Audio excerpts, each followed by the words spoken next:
ఏమాట్లాడు రేపు తెలంగాణ వ్యాప్తంగా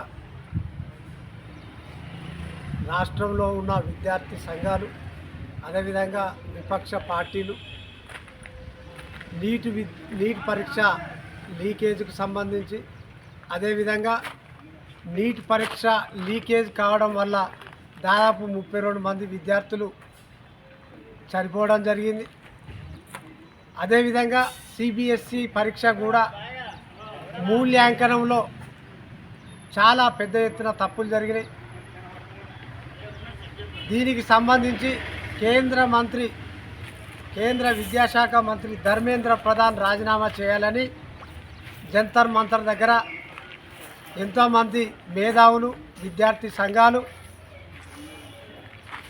పర్యావరణ అదేవిధంగా మానవత్వానికి సంబంధించి పోరాట నాయకుడు సోనం వాంగ్చుక్ ఇంకా ఎంతోమంది గొప్ప గొప్ప నాయకులు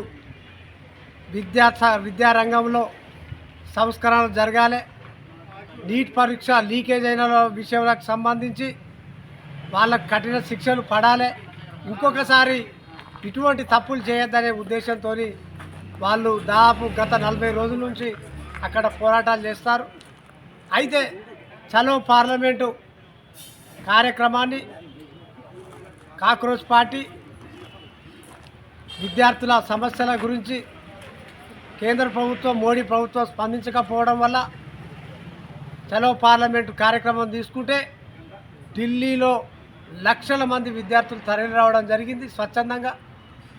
స్వచ్ఛందంగా మద్దతు తెలిపి చలో పార్లమెంటుకు ర్యాలీగా తరలి వెళ్ళిన సందర్భంలో ఇష్టం ఉన్నట్టు పోలీసు వాళ్ళు కావచ్చు, ర్యాపిడ్ ఫోర్స్ కావచ్చు, వివిధ బలగాలు కాళ్ళు చేతులు విరిగేటట్టు, రక్తం వచ్చేటట్టు ఇష్టారాజ్యంగా విద్యార్థుల మీద దాడులు చేశారు. అదేవిధంగా విద్యార్థుల మీద దాడి చేసి కొట్టి బట్టలు చింపారు, ఎన్నో రకంగా వాళ్ళను ఇబ్బంది పెట్టారు. అయినా వాళ్ళు చలో పార్లమెంటు కార్యక్రమాన్ని విజయవంతం చేసిరు. కేంద్ర విద్యాశాఖ మంత్రి అసమర్థుడు, ఆయన వెంటనే దిగిపోవాలని వాళ్ళు డిమాండ్ చేశారు. వీటి పట్ల ప్రజలు ఇంత పెద్ద ఎత్తున డిమాండ్ చేస్తున్నా కూడా ఇప్పటికి కూడా మోడీ నోట్లకెళ్ళి ఒక్క మాట రాకపోవడం, అసలు ఈ భారతదేశ ప్రజలంటే ఆయన గౌరవం ఉన్నదా లేదా అని కూడా మా బీఎస్పీ పార్టీ పక్షాన్ని అడుగుతాను.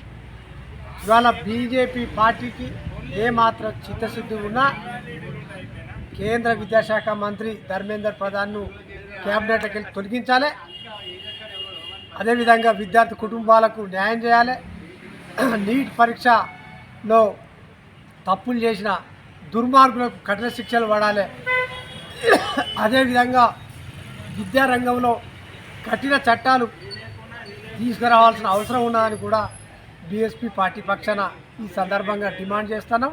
రేపు జరగబోయే తెలంగాణ రాష్ట్ర వ్యాప్త బంద్లు, కాలేజీలు అదేవిధంగా స్కూళ్ళు స్వచ్ఛందంగా ఈ సందర్భంగా హుస్నాబాద్లో మూసివేయాలని మా బీఎస్పీ పార్టీ పక్షాన పిలుపునివ్వడం జరుగుతుంది.